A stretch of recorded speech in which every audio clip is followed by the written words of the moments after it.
Ladies and gentlemen, welcome back to a brand new video over here on the channel by the name of LeaIsChill.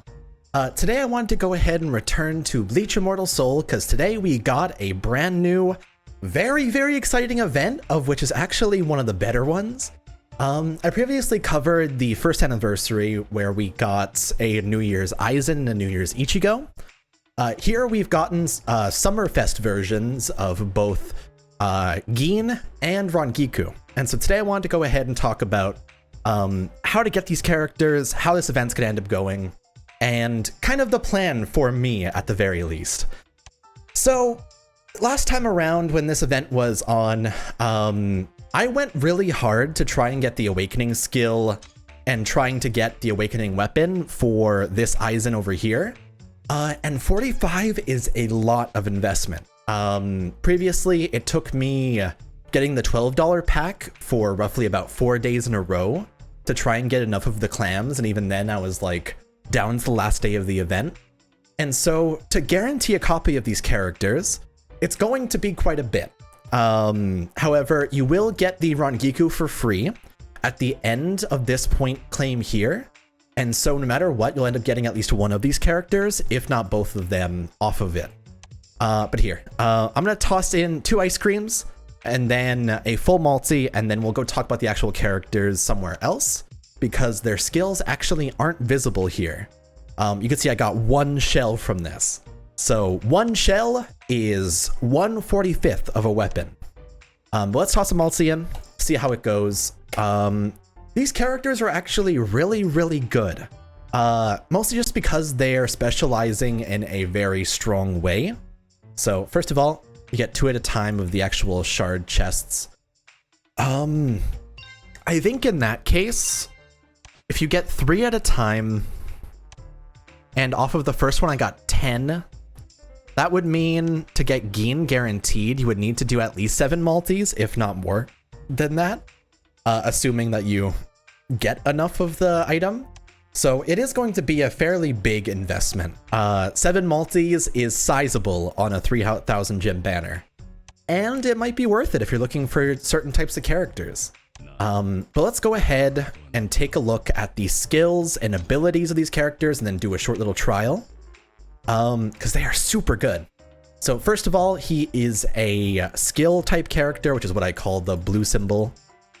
Specialty is basically, is he a tank, is he an attacker, or is he a specialist? And he is definitely a specialist. So he has deals damage to a single enemy, plus 20% of additional damage for each 100 points of rage. Gin currently has not to exceed 120%. And so what that means is he'll do extra damage if he doesn't use his skill, or if he's close to actually having his skill, so works pretty well. His actual skill itself, deal damage to enemy back row with an 80% chance to steal 200 rage from a target and transfer 50% of the stolen rage to the ally with the highest attack except for Gin. And so what this will do is typically this will be the last skill you use in a turn, and you will try to hit all 3 enemies in the back row, an 80% chance to get 1/3 of an ultimate. And so if you do get the proc and you transfer all that stolen rage back to your characters, they might have another ultimate to just destroy with. Unfortunately, it won't combo into itself because Gin can't get the rage himself, but he'll go really well alongside the red Aizen, also known as the New Year's Aizen. So very good there. Stealing rage is something that has been relevant since Grimmjow V2 released, and Yamamoto. And so having a character that steals the entire enemy back row, like Lisa does already, but that extra little bit of a change, and then when he awakens as well, if the targets have less than 500 rage after his rage attack, Gin deals additional damage equal to 100% of his attack. And so you're gonna wanna get his watermelon, because he also gets a damage increase once you actually awaken it. So definitely one of the more worthwhile ones inside the game. And then his actual 4-star ability is, while Gin is on the battlefields, the ally back row has increased damage rate, block pierce chance, and when Gin is above 50% HP, he also deals 30% increased damage. And so you're probably going to end up putting Gin in the back row as well. I see a lot of people running like blue characters in the front row. I don't know if he'll be able to tank enough or if he's wanting to take damage. But when I see this, I see all attackers in the back row gain an extra free like 30% damage or 5% damage block chance pierce as well. So very good. Definitely a really good unit to use. And here we have Rangiku.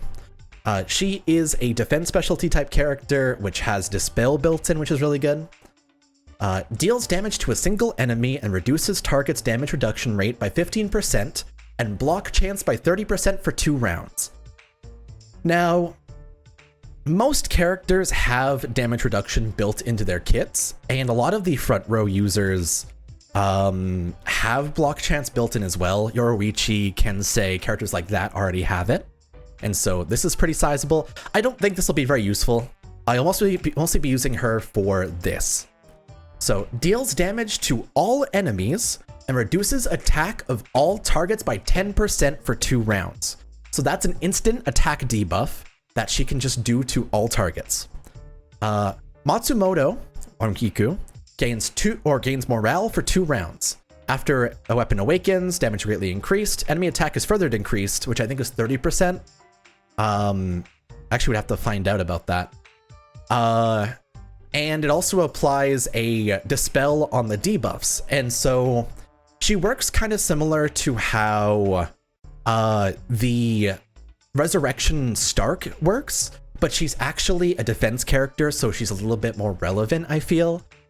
Stark is worse than Ukiura V2 because he's made to be a skill type character. Or a specialty, or whatever you want to call it, the blue type. So I think that she's honestly better because she is defense. Additionally, morale is a free 15% damage reduction rate, of which would get countered by Gin, by the way. And when attacked by basic attacks or mastery skills, there's a 60% chance to reduce the attacker's rage by 200. So if the enemy attacks her, or even if the squad boss Minos Grande stomps on her, there's a chance that you'll end up reducing the enemy's rage by 200. They won't be able to ultimate you afterwards. That's really, really good, especially for Arena. That's OP. Very strong. Additionally, her 4-star, Leisure Time, she gets an additional damage reduction rate increase, which is 8%. Whenever Matsumoto is attacked, if her HP is lower than the attacker's, she takes 40% reduced damage. Already fantastic. And then they end up getting their rage stolen anyway. Additionally, Matsumoto gains 1 point of energy for each basic attack she sustains to a maximum of 6 points. At the end of each round, which includes the enemy's turn and your turn, and so if they're reflecting, it's not going to instantly heal you or give you energy there. It'll wait till the end of the phase. But at the end of each round, Matsumoto recovers 80 rage and regenerates 5% of her max HP for each energy point, and then all energy is removed. So pretty cool built-in mechanic. I don't know if they'll actually show you the stacks of this energy thing, but it'll make it so that she'll be able to get her attack debuff off almost every turn. And so I think that she will be a very strong defensive unit. I honestly think that reading her on paper, she probably works better than my current tank, which is my Ukiura V1. Honestly, he's mostly a tank prioritizing lifesteal and damage over time buffs. And so I feel like I might end up replacing him for her at some point. Either way, definitely 2 very good characters. You'll get the Rangiku at 2-star, then you'll have to invest in her first 40 shards, then 80 shards for a total of 120. To get her up to 4-star, so it is going to take a lot. But if you don't end up getting Gin from this event, she's definitely one that is also worth it. But let's go ahead. We're going to do a quick trial of these 2 characters, then we'll head out for today. But honestly, out of the events they have inside this game in particular, I like this style a lot. I really enjoy how they've ended up building this. So first, let's start off. Very basic attack where he throws a watermelon, because you know, that's what they do. We've actually never gotten a swimsuit Gin on any other Bleach game, so it's so funny to actually see him here. Do you think he'll have a voice clip for his attack? He does, but it's really quiet. He just throws. Oh my god. There you go. Yeah, he throws the watermelon at the back row, but it does a lot of damage. I feel like he's honestly going to be very close to Lisa, which right now I want to say is the best SR in the game. And so having a UR character that's seasonal, that is that powerful, is really good. Now, if I pop this, it'll kill the back row, but I won't have any rage to buff my normal attacks, so it's okay. It's all good. Luckily, once the back row is dead, all these back row style attacks also hit front row, because that's the only row left. And so, bonk. Oh man, I feel like he's this weird combination of a supporter alongside a damage dealer, which I think is very strong for this game in particular. Definitely very good stuff. But the important one for sure is Rangiku.